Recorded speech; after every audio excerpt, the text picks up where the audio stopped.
Yo, Brian, what's up?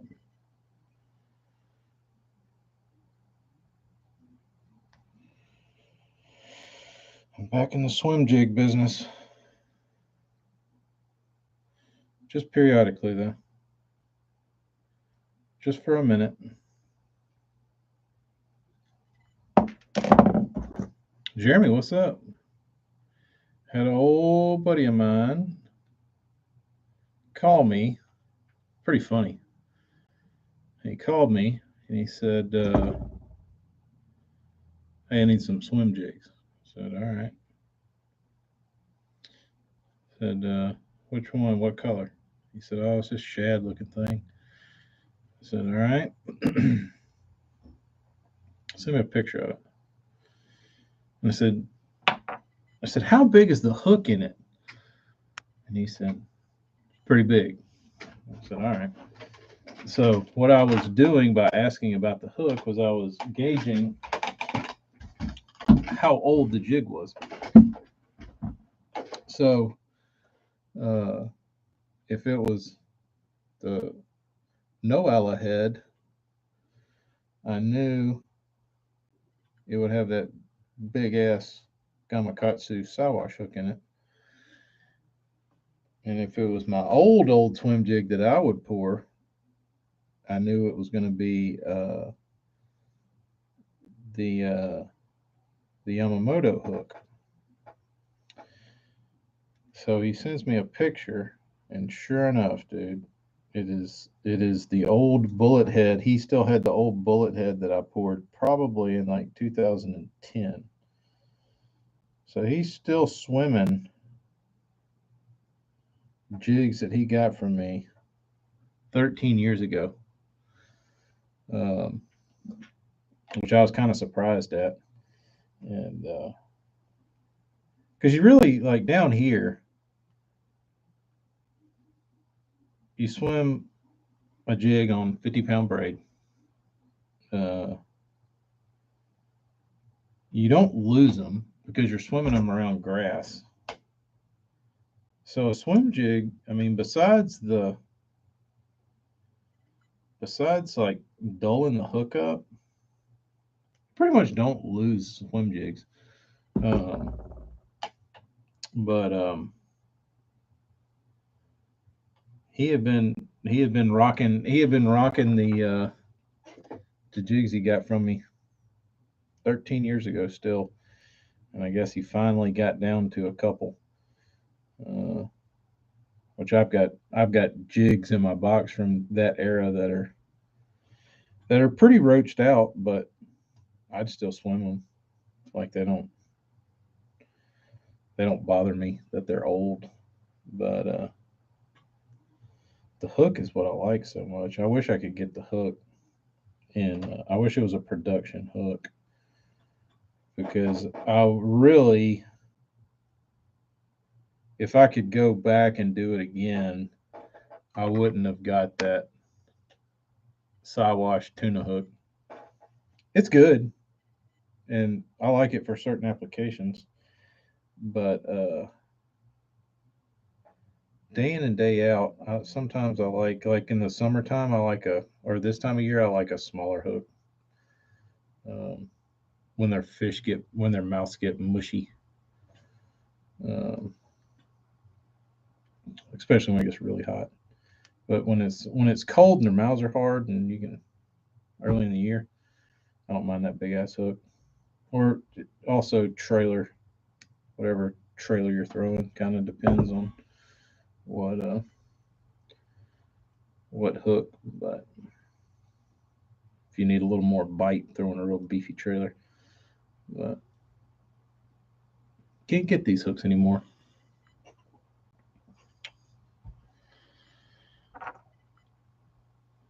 Tuna hooks are kind of the deal.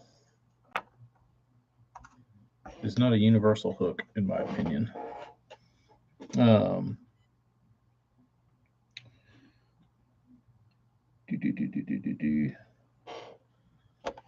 The funny thing about I was talking to a buddy of mine over the weekend about this is that like I probably started swimming a jig in like 2004, ish. And back then, like, I feel like a swim jig pretty much won everything locally on like the Coosa. That's where it was like blowing up. But the funny thing about a swim jig is when the swim jig craze started, it wasn't a grass deal. It was, but you could literally swim a jig around anything. Like we used to swim it through trees in the river, like in the summertime. It'd get hot and you'd have a tree, a big bushy tree hanging out over, and not even bushy, just like big limbs hanging out over the water, over like 30 feet of water. You could take a swim jig and just swim through the limbs, and one would come out and just blast you. But I don't know what happened. Like eventually the days of being able to swim a jig around anything and everything just kind of fizzled out, and they quit doing that to where it was that easy. Like we used to swim a jig around shade, like literally nothing but shade, and very odd, very odd how that bike kind of just fell by the wayside. What's up, Burns? What's up, Burnsy? I got a bunch of vintage uh, vintage Star Wars collectibles I need to unload from the late 70s, early 80s. I got some pretty good stuff. Actually, real good.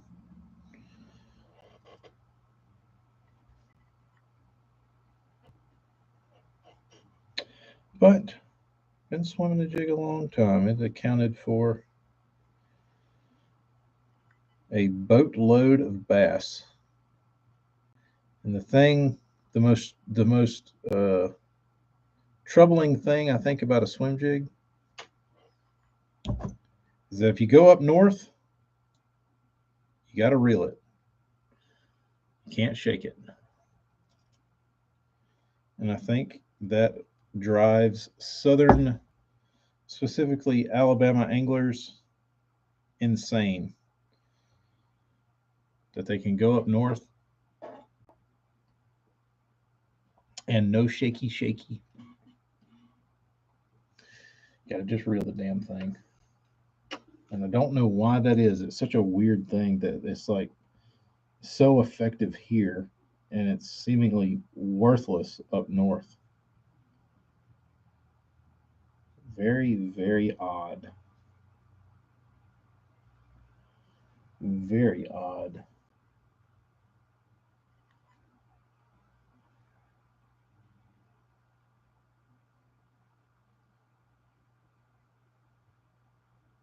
And I don't know if anybody will ever. Slow wine gets the bite, and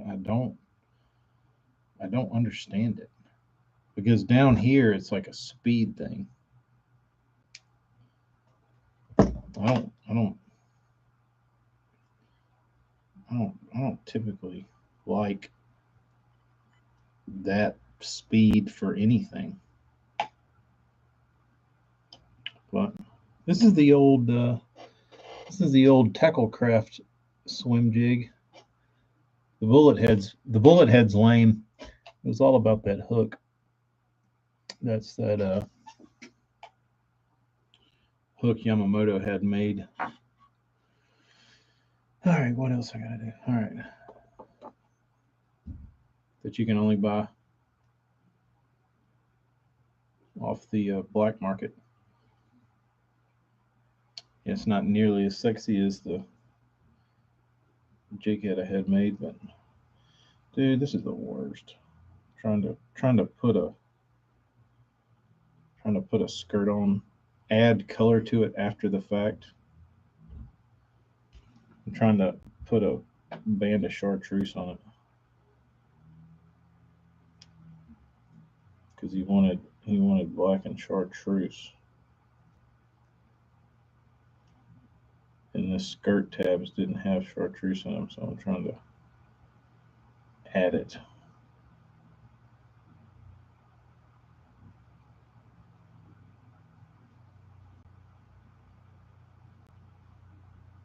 Okay. So probably be easier with thread. Steerman, you don't have much grass? Figured y'all have some decent grass. Speaking of jig swimmers, old Chad Hall's calling me. Hall, I'll be with you in a minute. It's been a. Y'all ever have those mornings um, where everybody and their brother just decides they're going to call you that day? You don't hear from anybody for like a damn week, and then all of a sudden, like one day, it's like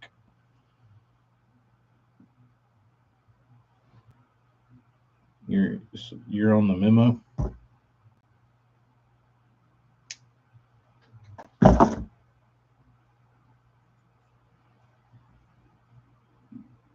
Not sure how you're doing this out of Vice, because you don't need a Vice, dude. It's overkill.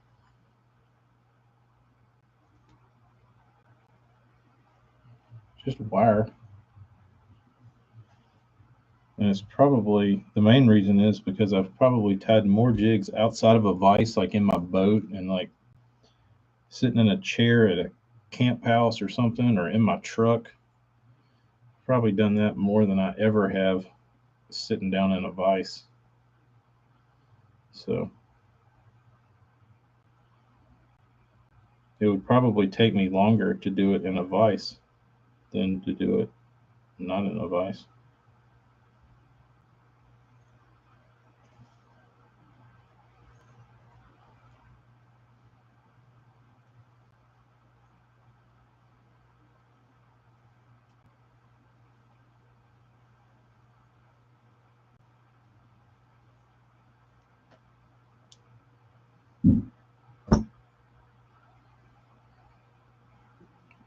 Um, Unless if I was wrapping thread, I'd have to use a Vice. But wire, you can live with it. Wire, you can survive.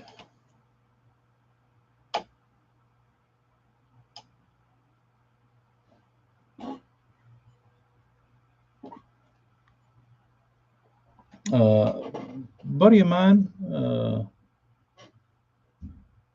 by the name of Downy Cod. We'll put Downy Cod on blast.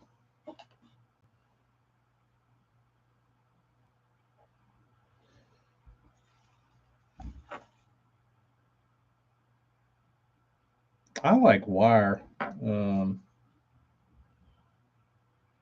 Thread always requires.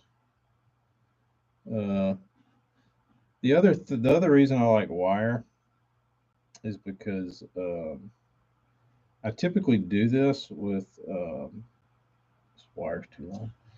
I typically do this with the weed guard in, and I find it's probably a little easier to do uh, with the weed guard and not have to deal with the weed guard with thread.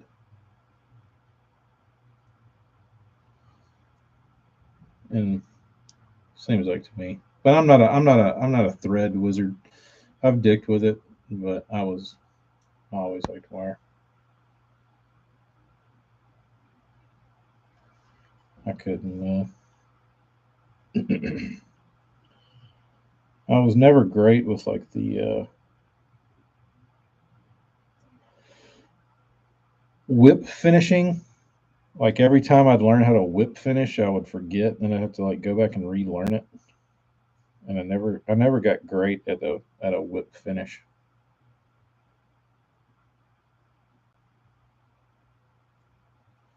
So I just twist wire.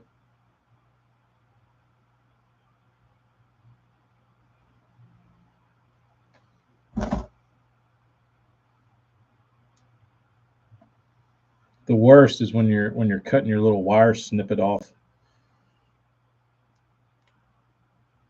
and you cut it too short and break your wire and you have to redo it.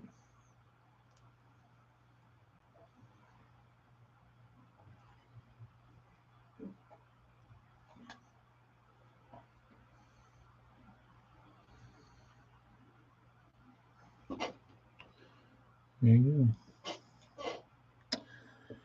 One more. Okay.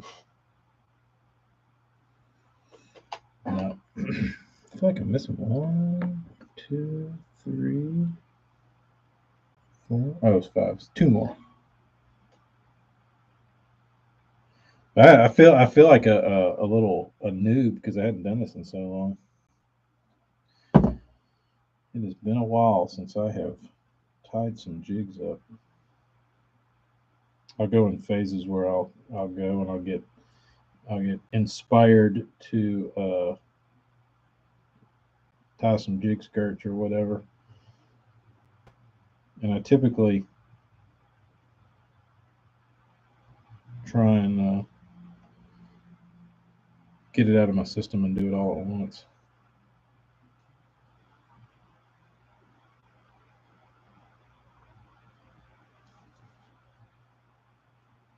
Let's see here.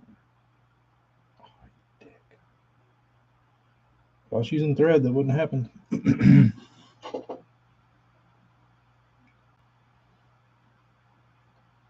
No Bass Tech jigs, swim jigs.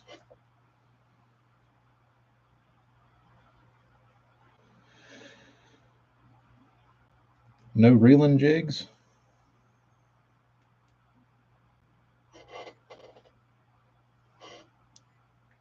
I popped off. Dig.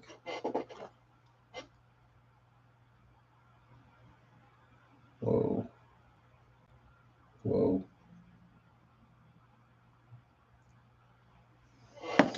That one's not going to work.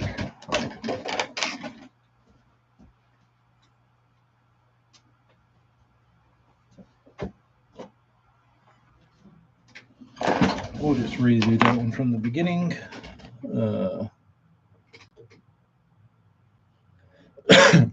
Anthony, I've been looking at the drift crab for like 2 years, dude.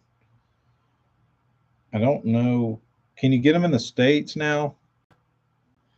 Because when the drift crab came out, I saw it and I was like, dude, this thing is legit. But I haven't ordered any drift crabs yet. You know what's really funny about the crab bite?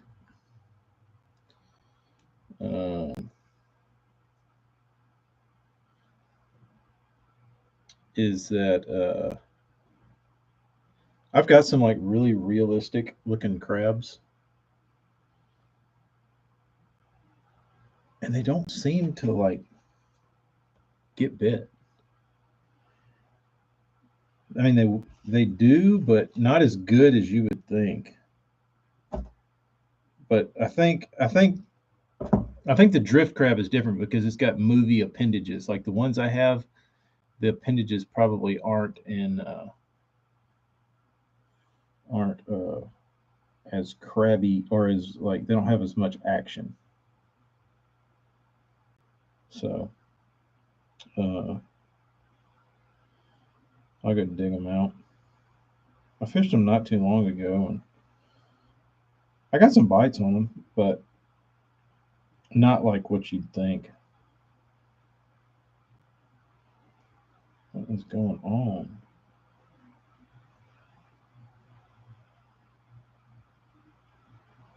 What is going on with this material?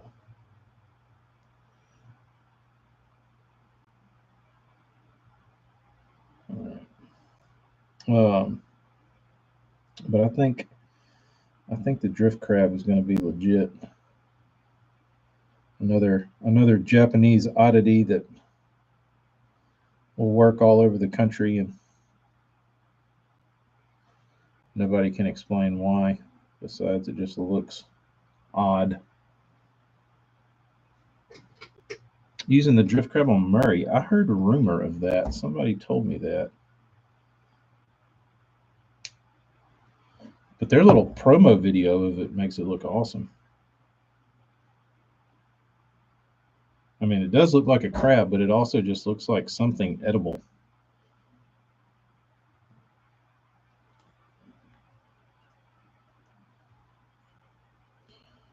All right. One more of these losers and I'll be done.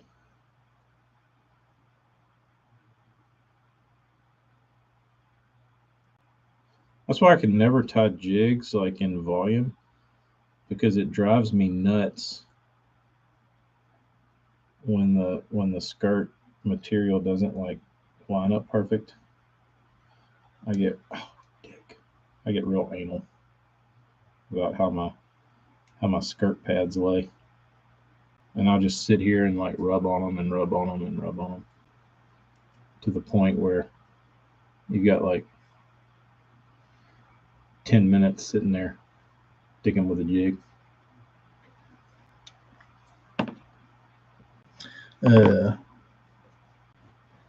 Swivel head. I thought the one I saw in Jackal's little hype video, isn't it wacky rigged? Like, isn't it like just stuck through the middle and it's doing like that? The only thing I would use a tungsten swim jig for would not be for any type of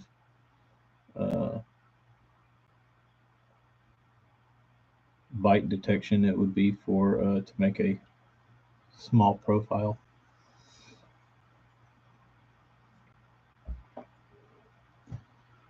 That's the only thing I can see it excelling for. But even then, it's not really necessary. But I mean, it kind of is.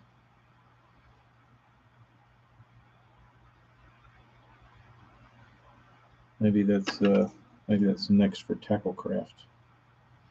Get some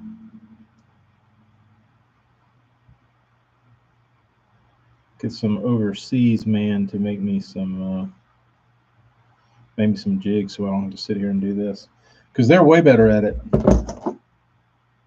and cheaper.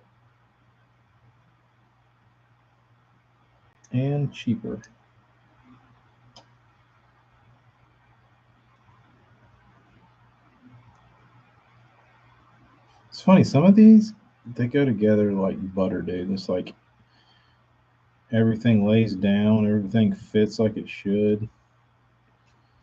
And then some of them you like can't get anything to lay.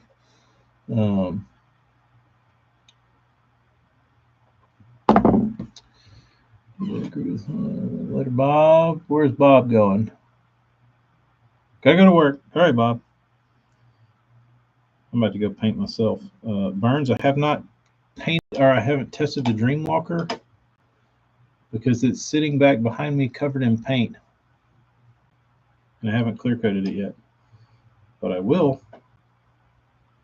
I will clear coat it and I will go walk it. Oh.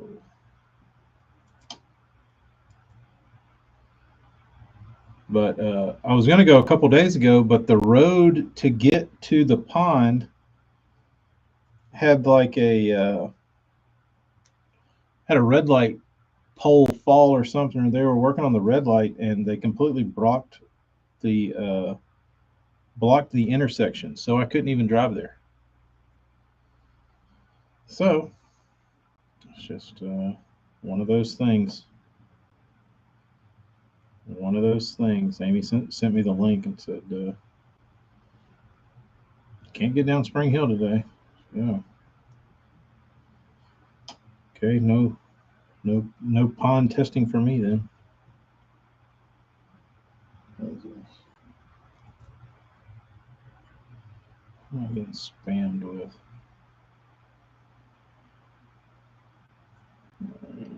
One, two.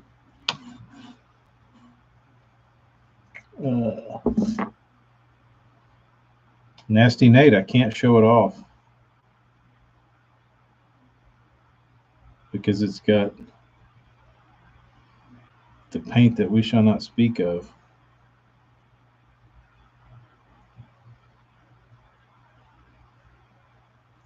And it's sexy.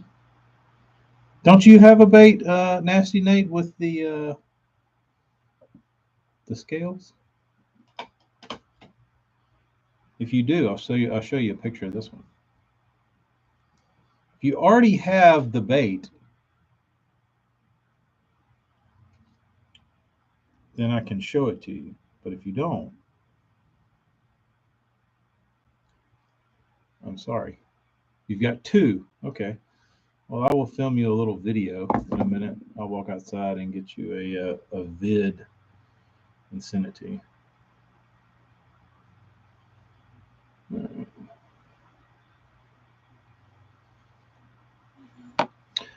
Nasty Nate. I also did a.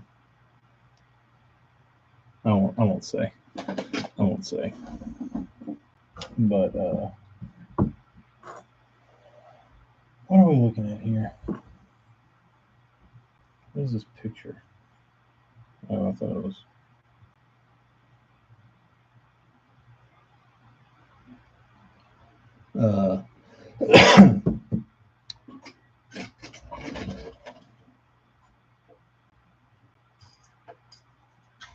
I did find these two little Megabass knockoffs laying around, and I just had one of each, and painted like a ghost a ghost Tennessee shad on them. But it's I would say this is ghost Tennessee shad on steroids, because this is probably every colored pearl pigment on the planet mixed into one. Like this base coat down here that looks kind of silvery looking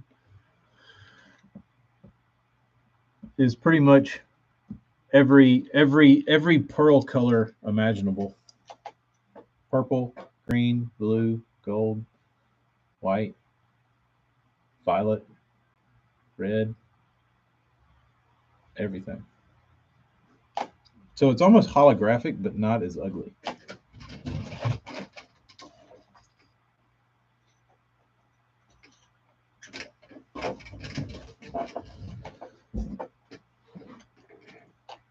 He doesn't have a Dreamwalker and hot tailpipe, but Burnsy will. Brian, I haven't looked. Let me look real quick. Colors of Bagley.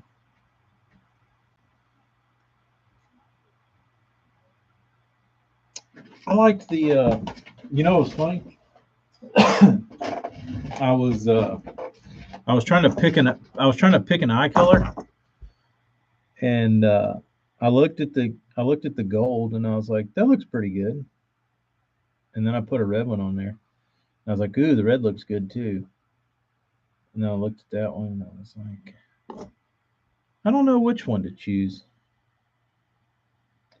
So I went with both.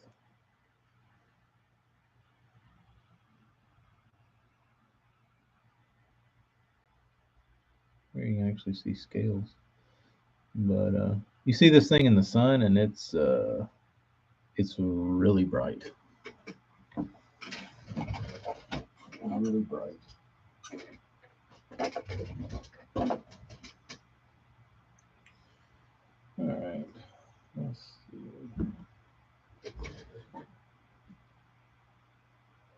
The colors of Bagley. That's the website you need to go to if you need to look up a Bagley color.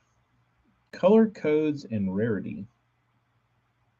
They'll give you the color code, and they'll give you 0 to 10 how rare the color is. So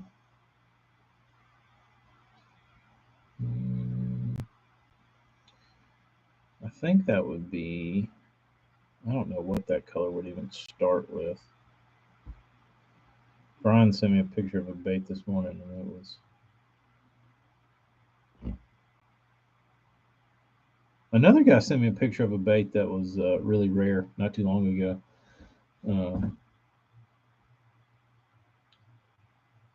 And he was like, "Is this any good?" And it was still in the pack. And I was like, "Yeah, it's good bait." And I almost told him to throw it. And then I looked at it and I was like, "Oh, that's not what I thought it was."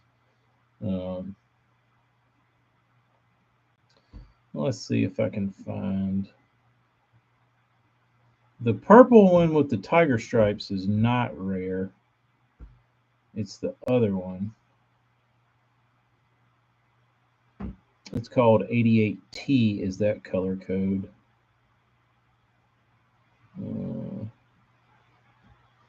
How are you doing, dude?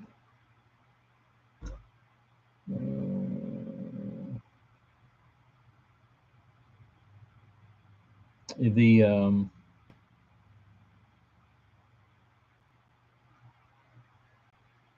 the Bagley market is really taking a tank. But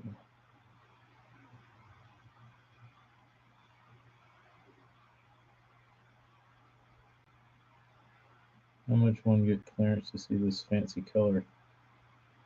Nothing. I can't be bought.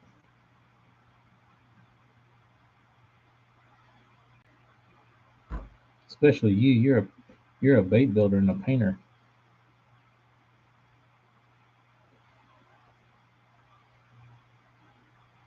You'd be like Slugworth at the chocolate factory. How do I get that? Slugworth.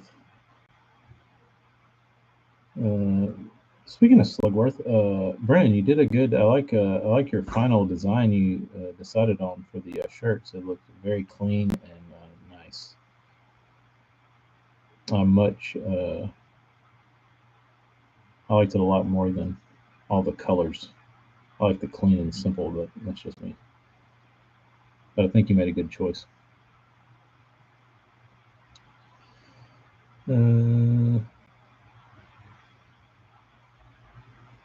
Brian, I'm not seeing it. Not to me. Not to say it's not there. I'm just. It hasn't caught my eye. That color hasn't caught my eye yet. This one.